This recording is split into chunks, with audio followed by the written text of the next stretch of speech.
할렐루야. 오늘은 마가복음 3장 7절로 12절입니다.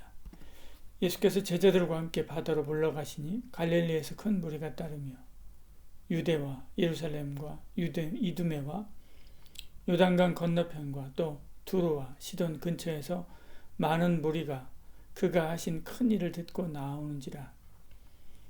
예수께서 무리가 에워싸 미는 것을 피하기 위하여 작은 배를 대기하도록 제자들에게 명하셨으니 이는 많은 사람을 고치셨으므로 병으로 고생하는 자들이 예수를 만지고자 하여 몰려왔음이더라.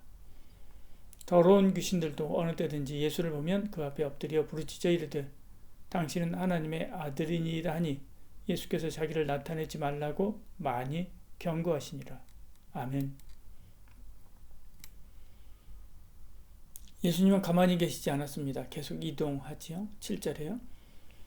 예수께서 제자들과 함께 바다로 물러가시니 갈릴리에서 큰 무리가 따르며 이렇게 말씀합니다. 끊임없이 하나님 나라 복음을 들어야 될 자가 있는 곳으로 나아갔지요.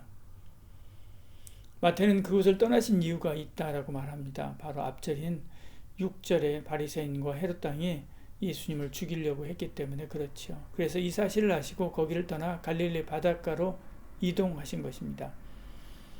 마태복음 12장 15절 이렇게 말씀하죠. 예수께서 아시고 거기를 떠나가시니 많은 사람이 따르는지라. 예수께서 그들의 병을 다 고치시고 이렇게 말씀합니다.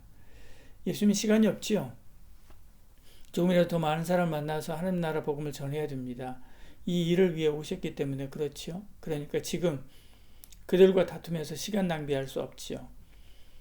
그들이 무서워서 피한 것이 아닙니다. 주님은 본질에 집중하기 위해서 새로운 곳으로 나아가고 나가기를 반복하시는 거죠. 오늘 우리도 그렇습니다. 지면 큰일 나는 줄 알지요. 승자 독식의 세계에 살기 때문에 그렇습니다. 그러나 본질에 집중해야 됩니다. 이기고 지는 것이 중요한 것이 아니지요. 생명을 살리는 일에 집중해야 됩니다. 바울이 옥에 갇혀도 기뻐한 것은 그 일로 복음을 전할 수 있었기 때문에 그렇지요. 오늘 우리도 초점을 어디에 두느냐에 따라서 태도가 달라집니다. 무엇을 하든지 어떤 상황이 있었는지 오직 주님과 그의 나라와 생명 살리는 일에 초점을 두시기를 소원합니다. 예수님께서 갈릴리로 가셨지만 거기서도 큰 무리가 주님을 따라왔습니다. 각처에서 주님을 찾아왔지요. 8절에 말씀합니다. 유대와 예루살렘과 이두메와 요단강 건너편과 또 두로와 시돈 근처에서 많은 무리가 그가 하신 일을 듣고 찾아 나오는지라 이렇게 말씀하죠.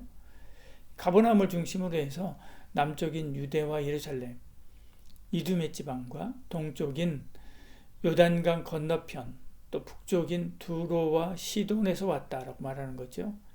한마디로 나라와 문화와 민족을 넘어서서 주님의 소식을 들은 사람이 주님께 나올 수 있는 사람은 다 나온 것입니다. 그들께 이렇게 나온 이유는 주님이 하신 큰 일을 들었기 때문이다 라고 이야기합니다. 신비한 능력으로 귀신을 쫓아내고 질병을 고치고 하나님 나라의 일을 전한 것 때문에 그런 거지요. 10절에 말씀하죠. 주님은 십자가에서 그보다 더 큰 일을 행하셨습니다. 그것은 우리 영혼을 구한 것입니다. 그 소식을 듣고 인종과 나라와 시대를 건너서 주님께로 몰려와 교회를 세우고 하나님 나라를 세워가고 있지요. 우리도 그 중심에 있습니다. 부지런히 복음 전해야 됩니다. 심지어 귀신들도 예수님을 보면 그 앞에 엎드려서 하나님의 아들이라고 고백하지 않습니까? 11절에요. 귀신들도 어느 때든지 예수를 보면 그 앞에 엎드려 부르짖어 이르되 당신은 하나님의 아들이니다니 이렇게 말씀하죠. 하물며 주님께로부터 은혜를 받아 고침을 받고 구원을 받은 우리는 말할 것도 없이 이 소식을 전해야 됩니다. 그런데 우리는 이에 게으를 때가 많습니다. 일어나 주님이 하신 큰 일을 전하시길 바랍니다. 교회 부흥은 다른 데 있지 않습니다. 주님이 하신 큰 일을 전하는 것이지요. 그때 그 소식을 들은 사람들이 동서남북에서 몰려올 것입니다.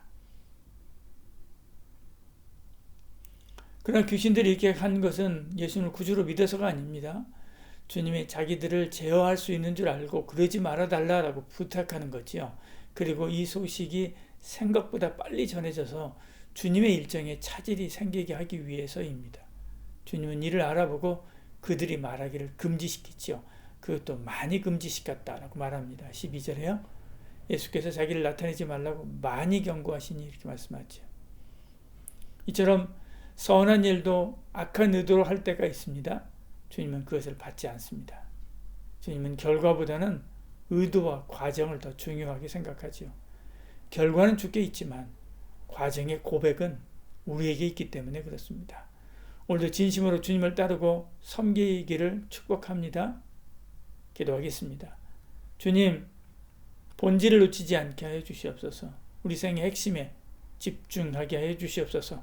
주변 일에 붙들려서 생명의 시간을 허비하지 않게 하여 주시옵소서. 예수님 이름으로 기도합니다. 아멘.